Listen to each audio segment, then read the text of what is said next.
The massive crystal towers of Valoria Prime sparkled like diamonds under the light of two burning suns. This wasn't just any ordinary place. This was where the most powerful alien races in the entire galaxy came together to make big decisions. Think of it like the ultimate VIP club. But instead of celebrities, you had actual alien royalty. Walking through the golden hallways, you could see three main groups that basically ran everything. First were the Zephyrians, and wow, these beings were something else. Their skin glowed with this soft blue light, like they had tiny stars running through their veins. But the really crazy part? They could read your mind just by looking at you. Lady Kira, their top representative, would glance at someone and immediately know what they were thinking. She'd smile this knowing smile that said, "I know all your secrets." Then you had the Valorians, and these guys looked like they were carved from pure gold. Everything about them screamed perfection. Their leader, Tay, stood nearly 8 feet tall with muscles that could probably crush a car without breaking a sweat. When he walked, the ground actually shook a little.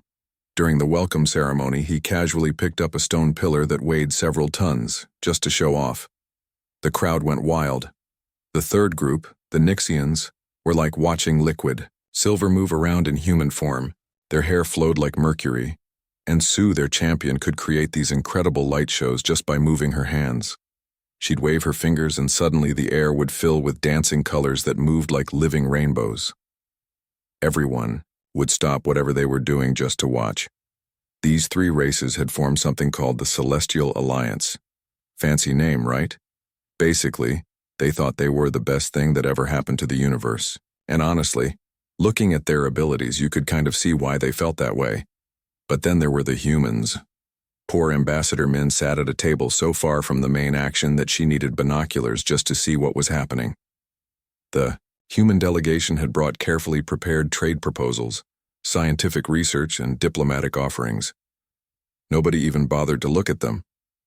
The papers just sat there, ignored like yesterday's newspaper. The alien beauties would point at the human section and whisper to each other. You didn't need to be a mind reader like Kira to know what they were saying. Look at the gray ones, they'd laugh. How did these primitive little creatures even make it to space? And honestly, from their perspective, it did seem pretty ridiculous. Humans had no glowing skin, no mind-reading powers, no super strength, and definitely no ability to create magical light shows. They got to space using loud, messy rockets that burned chemical fuel. Compare that to the Zephyrians, who could manipulate gravity itself, or the Valorians, whose ships moved through pure willpower, or the Nixians, who traveled by bending space around them. The worst part came during the evening's grand announcement. A deep voice echoed through the massive hall announcing the contestants for the upcoming Trials of Ascendancy. This was a huge deal. These trials happened once every 50 years to decide which races got to sit on the Galactic Council and make decisions for everyone. Representing the Zephyrian Empire, Lady Kira. The crowd cheered as blue light danced around her. For the Valorian Republic, Champion Tay, golden energy filled the air as he flexed. The Nixian Federation presents Sue. Silver streams of light painted beautiful patterns across the ceiling. Then came the announcement that made everyone stop talking. And representing Earth, Jin Park. The silence was deafening. Then someone started giggling. Then someone else. Soon the entire hall was filled with barely contained laughter. Some aliens weren't even trying to hide it anymore. Kira's telepathic voice whispered directly into minds around the room. They actually think one human can compete with us? How adorable. Tay crossed his massive arms and shook his head. I'll try not to hurt him too badly. Sue created a tiny light show that spelled out, "This should be entertaining," in the air above her head. Even the other minor alien races, who usually kept quiet around the big three, were smirking and nudging each other. If the mighty Celestial Alliance found this funny, then it must be hilarious. Ambassador Min felt her cheeks burn with embarrassment. She'd tried to convince Earth's government not to enter the trials. We're not ready, she'd argued. We need more time to develop. But the politicians back home insisted they couldn't miss this opportunity. Now, sitting in this grand hall surrounded by beings who could crush planets or read thoughts or bend reality itself, the whole thing seemed like a cosmic joke. One ordinary, Human man was supposed to compete against the galaxy's most evolved species. The trials would begin tomorrow. Everyone expected them to be over in about 5 minutes. The next morning, Jin Park walked into the contestant preparation area like he was heading to a regular job interview. No fancy entrance, no dramatic music, no special effects. He carried one simple backpack and wore clothes that looked like they came from any department store back on Earth. Compared to the other contestants, he might as well have been invisible. The tour alien champions were putting on quite a show for the gathered crowds and media crews from across the galaxy. Kira stood in the center of a swirling tornado of blue energy, her eyes glowing as she demonstrated her mind-reading abilities. She pointed at random spectators and announced their deepest thoughts, causing gasps and nervous laughter from the audience. The Carillion ambassador is worried about his wife finding out about his gambling debts, she announced with a musical laugh. The poor ambassador turned 3 shades of green. Not to be outdone, Tay grabbed a chunk of the arena's reinforced wall material and crushed it between his fingers like it was made of paper. The crowd roared their approval as he flexed, his golden skin practically blinding under the arena lights. He then proceeded to juggle boulders that weighed more than most spacecraft, catching them one-handed while barely paying attention. Sue was creating what could only be described as art in the air around her. Streams of silver and white light flowed from her fingertips, forming complex geometric patterns that shifted and danced. She made a miniature galaxy complete with spinning planets and blazing stars, all floating above her palm. The spectators were taking pictures and videos, completely mesmerized. Then the officials called for Jin to demonstrate his abilities. The massive arena fell quiet. Cameras focused on this ordinary-looking human as he stepped forward. Everyone leaned in, expecting to see some hidden power, some secret ability that Earth had been keeping under wraps. Jin looked around at the expectant faces, then shrugged. "I'm ready to begin whenever you are." That was it. No light show, no mind reading, no crushing of heavy objects. Just a simple statement from a guy who looked like he could be anyone's neighbor. The silence stretched on uncomfortably.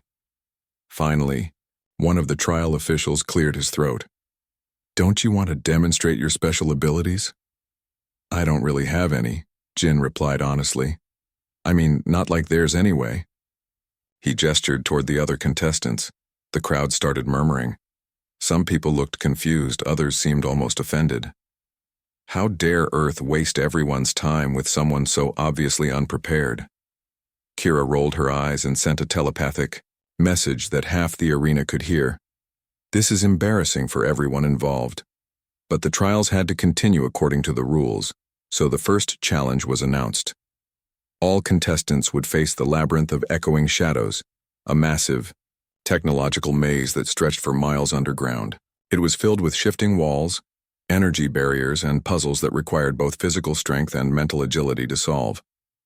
The crowd settled in to watch what they assumed would be the shortest trial in galactic history. When the starting signal sounded, Kira immediately began using her telepathic abilities to map the minds of the maze's computer systems. She could see the intended pathways and solutions before she even started moving. Her blue form glided through corridors that bent to her mental will. Tay took the direct approach. Why solve puzzles when you could just smash through them? His golden fist punched holes through energy barriers and reinforced walls alike. The maze's defensive systems tried to stop him, but he was like an unstoppable force of nature. Sue danced through the labyrinth like it was choreographed specifically for her. Her energy manipulation allowed her to redirect power flows, disable security systems, and create bridges of solid light across impossible gaps. Jin did something completely different. Instead of rushing in like the others, he spent the first few minutes just watching and listening. He noticed how the maze's walls moved in patterns, how the energy barriers flickered with specific rhythms, how the computer systems hummed with different frequencies depending on their functions. While the others were fighting the maze, Jin started working with it. He found maintenance access tunnels that the maze designers never expected contestants to discover. When he encountered energy barriers, he didn't try to break through them or manipulate them directly. Instead, he traced their power sources and found manual override switches hidden in service panels. The puzzles that stumped other contestants for minutes at a time, Jin solved by thinking about them differently. Instead of looking for the intended solution, he found creative alternatives that achieved the same result through completely unexpected methods. The really amazing part was watching him adapt in real time. Every mistake taught him something new about how the maze worked. Every successful solution led him to try even more creative approaches. The audience, who had been chatting and laughing while waiting for Jin to be eliminated, gradually fell silent as they realized something incredible was happening. This ordinary human wasn't just surviving the trials, he was thriving in them. When the maze announced that 3 contestants had successfully reached the center, the crowd couldn't believe it. Kira emerged first, glowing with telepathic energy. Tae burst through the final wall in a shower of debris, and then Jin walked out calmly through what appeared to be a service exit, looking like he'd just finished a pleasant afternoon stroll. The alien beauties stared at him with expressions they'd never worn before. For the first time in their perfect lives, they were genuinely confused. The second day of trials brought something that made everyone in the arena sit up and pay attention: combat simulations. This was where the alien champions expected to completely dominate. After all, what could one ordinary human possibly do against beings with supernatural powers? The combat arena materialized around them using advanced holographic technology. It looked like a destroyed city with crumbling buildings, twisted metal, and obstacles everywhere. The goal was simple: defeat your opponents and survive whatever the arena threw at you. Jin's first match was against Tae, the golden giant who could literally punch through steel walls. The betting pools across the galaxy were giving Jin odds of about 1,000,000 to 1. Most people were just hoping he'd survive long enough to make it interesting. When the match began, Tae charged forward like a golden missile. His fists moved so fast they were just blurs of light. One punch would have been enough to knock out a regular person permanently. The crowd held its breath, expecting to see Jin get flattened in the first 3 seconds. But something weird happened instead. Jin wasn't there when Tae's fist arrived. He'd somehow slipped to the side at exactly the right moment, using Tae's own momentum to send the giant stumbling forward into a pile of rubble. Before Tae could recover, Jin was already moving to his next position. What followed was unlike anything anyone had ever seen in the trials. Jin wasn't trying to overpower Tae. That would have been impossible. Instead, he was studying him like a puzzle to be solved. Every time Tae threw a punch, Jin learned something new about his timing, his balance, his patterns. Tae would swing with enough force to demolish a building, but Jin would duck just enough to let the fist whistle past his ear. When Tae charged forward, Jin would step aside and let the giant's own weight carry him into walls and obstacles. It was like watching a master chess player who was always thinking 3 moves ahead. The really amazing part was how Jin used the environment. When Tae cornered him near a collapsed overpass, Jin grabbed some loose cables and used them to redirect Tae's charge into a support beam. When Tae tried to jump down from above, Jin had somehow positioned himself so that the giant landed on unstable debris that immediately gave way. After 20 minutes of this, something incredible happened. Tae, the unstoppable golden warrior who had never shown fatigue in his entire life, was breathing heavily. His perfect golden skin was actually sweating. Meanwhile, Jin looked like he was just getting warmed up. The crowd was dead silent now. This wasn't supposed to be possible. The match ended when Tae, frustrated and exhausted, made one final desperate charge. Jin waited until the last possible second, then stepped aside and used Tae's own momentum to send him sliding face first into a concrete barrier. The golden giant lay there for a moment, completely stunned, before the arena declared Jin the winner. Nobody could believe what they'd just witnessed. Jin's match against Kira was even more mind-bending. Everyone knew her telepathic abilities, made her nearly unbeatable in combat. She could read her opponent's thoughts and know their moves before they even made them. It should have been game over before it started, but Jin had somehow prepared for this too. When Kira tried to probe his mind, she found something she'd never encountered before. His thoughts weren't chaotic or defended. They were deliberately clouded. He'd learned meditation techniques that kept his immediate plans hidden while still allowing him to think tactically. Even weirder, Jin started feeding her false information through his own thoughts. He'd think about moving left while actually planning to go right. He'd focus on attacking while preparing to defend. Kira's greatest strength became a weakness because she couldn't tell which thoughts were real and which were deliberate misdirection. The match became a strange dance where Kira kept anticipating moves that never came while Jin calmly executed strategies she never saw coming. By the end, the telepathic champion was so confused and frustrated that she made basic mistakes she hadn't made since childhood. Sue's match was different, but just as shocking. Her energy manipulation abilities should have made her untouchable. She could create barriers, project force fields, and launch attacks that moved at the speed of light.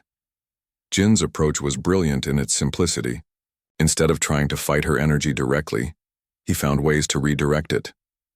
When she created barriers to trap him, he'd find tiny gaps or weak points that shouldn't have existed.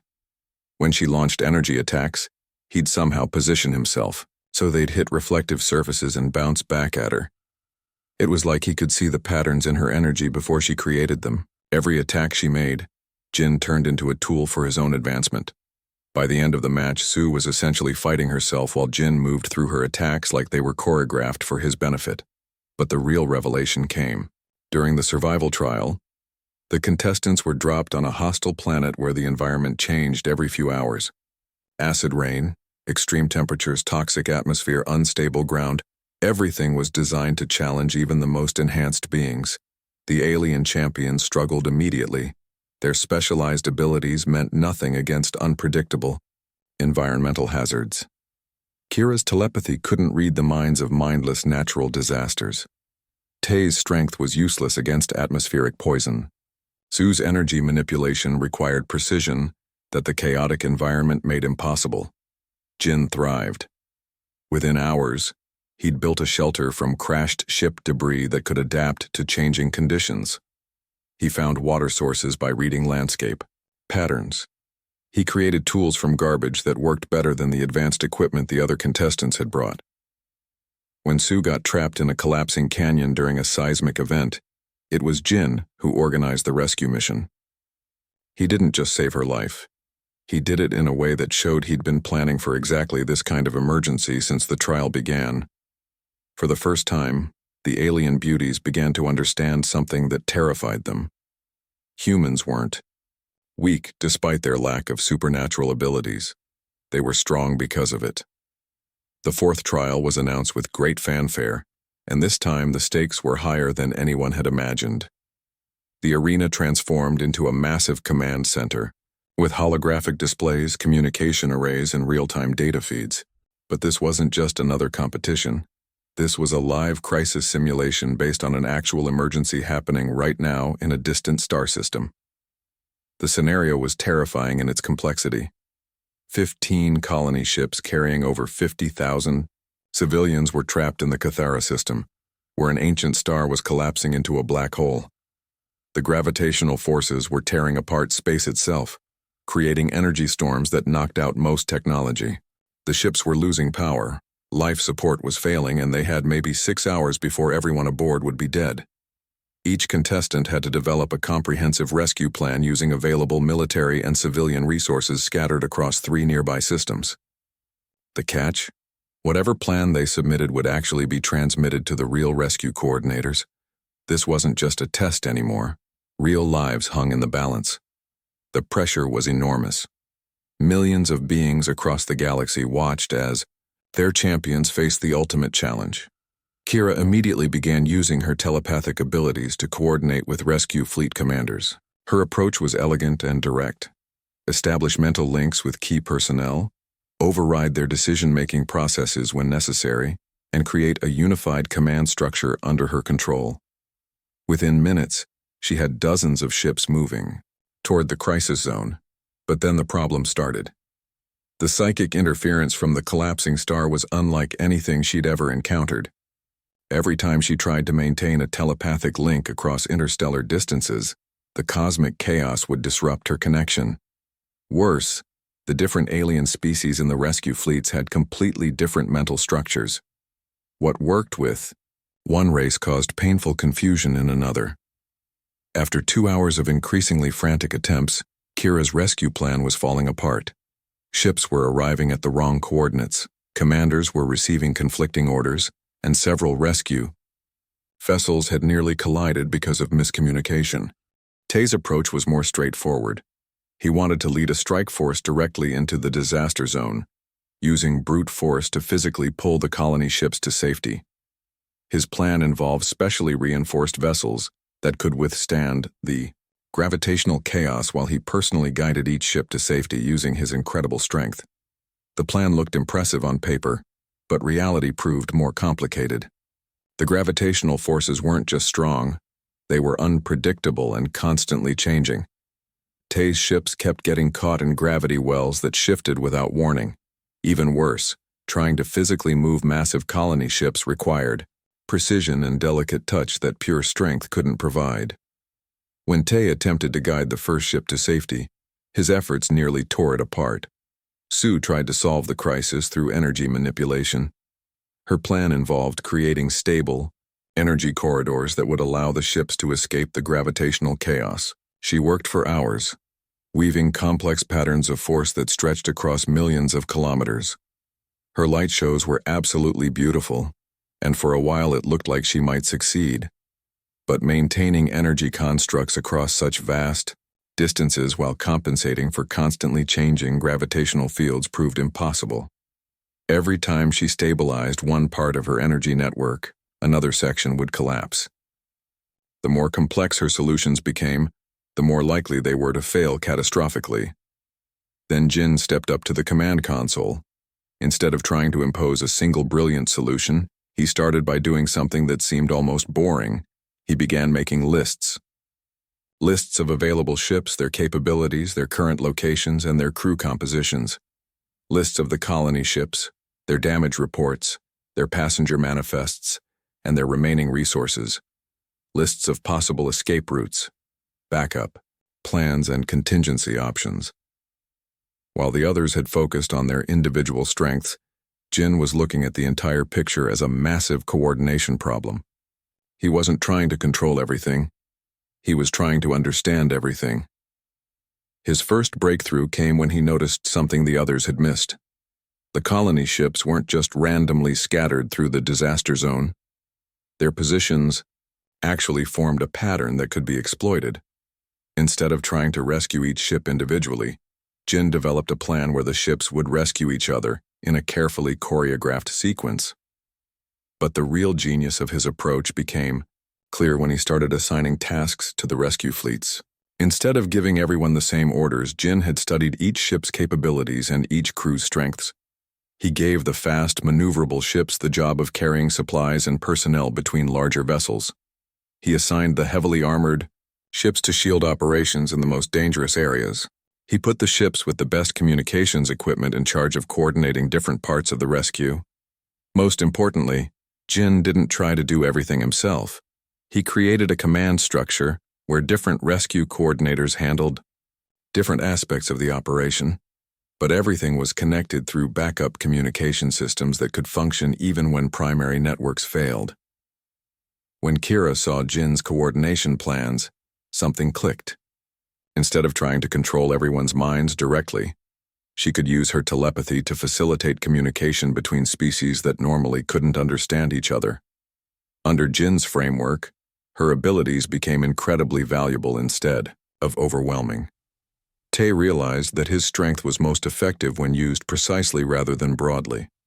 Jin's plan gave him specific tasks, reinforcing damaged ship hulls, clearing debris from escape routes, and providing the raw power needed for emergency systems. Instead of trying to pull entire ships to safety, he was helping them save themselves. Sue found that her energy manipulation worked perfectly when integrated into Jin's larger strategy.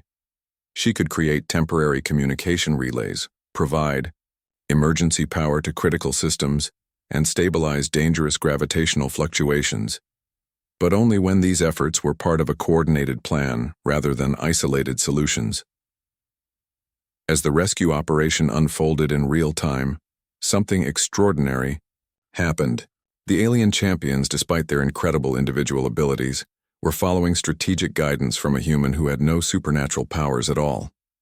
The rescue succeeded beyond everyone's wildest expectations. Not only were all 50,000 civilians saved, but Jin's contingency planning meant they were prepared when additional problems arose. When 3 more ships suffered catastrophic failures during the evacuation, backup teams were already in position. When the star's collapse accelerated ahead of schedule, alternative escape routes were already mapped and ready. For the first time in galactic history, the alien beauties had to confront a disturbing truth. The human had outperformed their champions, not through superior abilities but through superior thinking. The final trial was announced with a gravity that made everyone in the arena understand this was no longer just a competition. The holographic display showed a terrifying scenario, a galaxy-wide crisis that threatened every known civilization. An ancient alien weapon system had been accidentally activated in the dead center of the galaxy, and it was sending out pulses of destructive energy that would reach every inhabited star system within 30 days. This wasn't a simulation anymore. The crisis was real, and the solution developed here would be transmitted immediately to emergency coordinators across thousands of worlds. Billions of lives depended on what happened in the next few hours. The challenge was unlike anything the trials had ever attempted. Each contestant had to develop a plan that would unite dozens of different alien species, coordinate resources across impossible distances, and solve a problem that no single race could handle alone. It required not just intelligence or power, but the ability to bring together beings who had been enemies for centuries. The scale was overwhelming. The Zephyrians had technology that could potentially counter the weapon's energy pulses, but they needed raw materials that only the Valorians could provide. The Valorians had the strength to move planet-sized resources, but they needed guidance systems that only the Nixians could create. The Nixians could manipulate energy on a cosmic scale, but they needed the telepathic coordination that only the Zephyrians could provide. And that was just the beginning. There were dozens of other species involved, each with their own abilities, limitations, prejudices, and political complications. Some races had been at war for generations. Others refused to work together because of ancient cultural taboos. Several species had technologies that could help, but they were located in sectors of space that other races considered forbidden territory. Kira stepped forward first, her blue skin pulsing with confident energy. Her plan was ambitious and elegant. She would use her telepathic abilities to create a galaxy-spanning mental network that would allow instant communication and coordination between all species. Every leader, every scientist, every engineer would be linked together in one massive consciousness that could think and act as a unified whole. For the first few hours, it looked like it might actually work. Kira's mental network spread across star systems, connecting minds that had never been able to communicate before. Resources began moving, ships launched toward strategic positions, and for a brief moment it seemed like the galaxy had found its solution.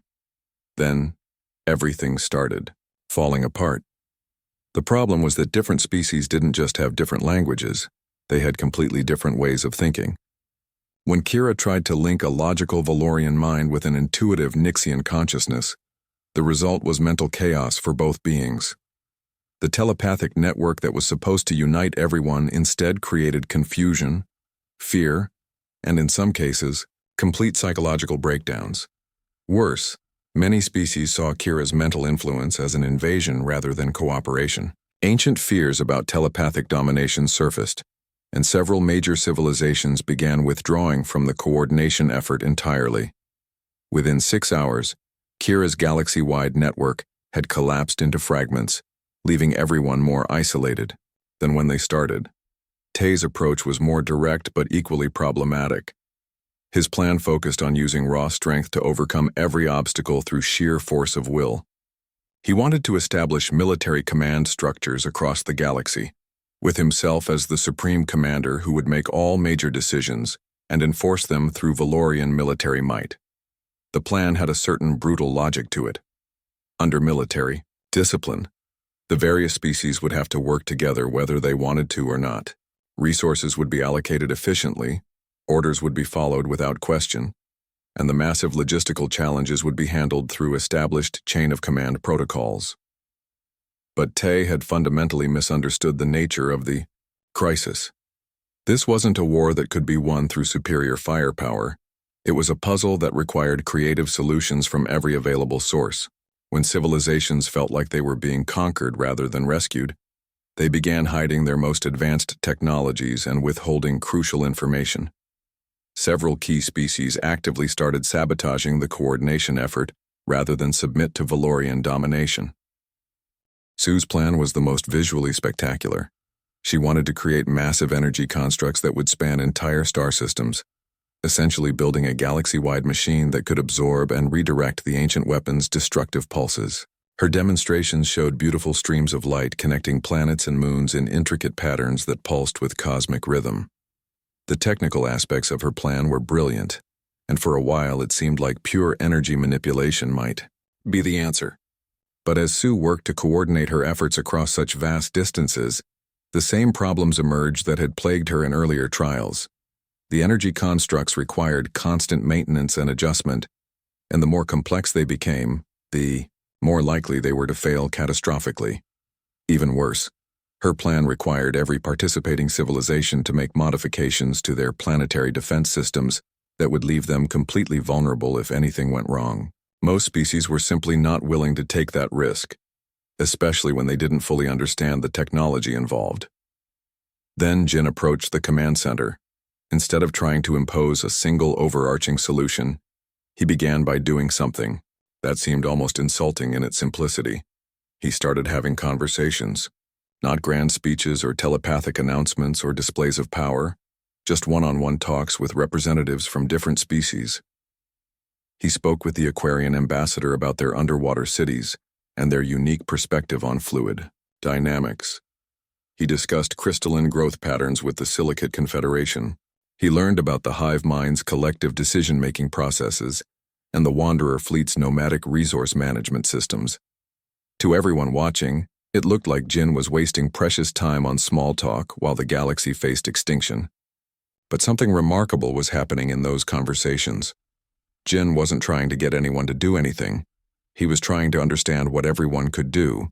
His breakthrough came when he realized that the crisis didn't need one perfect solution. It needed dozens of good solutions that worked together. Instead of creating a single command structure, Jin developed what he called a coordination web. Each species would handle the parts of the crisis that matched their natural abilities and cultural strengths. The Zephyrians would focus on long-range communication and early warning systems. The Valorians would handle heavy construction and resource transportation. The Nixians would manage energy distribution and cosmic-scale engineering. But the genius was in how these efforts connected. Jin had designed the plan so that each species' work supported everyone else's efforts, but no one was dependent on any single point of failure. If one part of the network went down, the others could adapt and compensate. Most importantly, Jin's approach respected each civilization's autonomy. Nobody was being forced to do anything or surrender control to anyone else. They were being invited to contribute their unique strengths to a shared goal while maintaining their own decision-making authority. The transformation was incredible to watch. Kira found that her telepathic abilities worked perfectly when used to facilitate communication rather than impose control. She became the galaxy's translator, helping different species understand each other without forcing anyone to think the same way. Tay discovered that his strength was most valuable when used to protect and enable others rather than dominate them. His ships became mobile bases that could establish safe zones in dangerous sectors, allowing civilian populations to work on technical solutions without fear.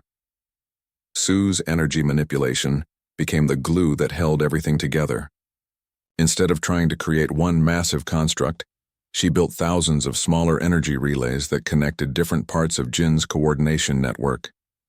As the plan unfolded over the following days, something unprecedented happened in galactic history. Species that had been enemies for centuries began working together voluntarily. Ancient prejudices started dissolving as different civilizations discovered they had more in common than they'd ever imagined. The ancient weapon was neutralized, not through any single brilliant stroke, but through the combined efforts of dozens of civilizations working in harmony. Each species contributed something unique and irreplaceable to the solution. When it was over, the arena fell completely silent. The alien beauties looked at Jin with expressions they'd never worn before.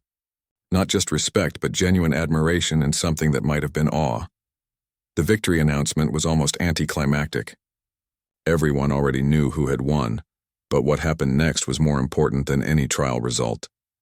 Kira stepped forward, her blue skin no longer pulsing with arrogant confidence, but with something deeper and more genuine. "I want to learn," she said simply. "I want to understand how you see the galaxy." Aine nodded, his golden perfection somehow more impressive now that it was combined with humility. "My strength means nothing without wisdom to guide it. Will you teach me?"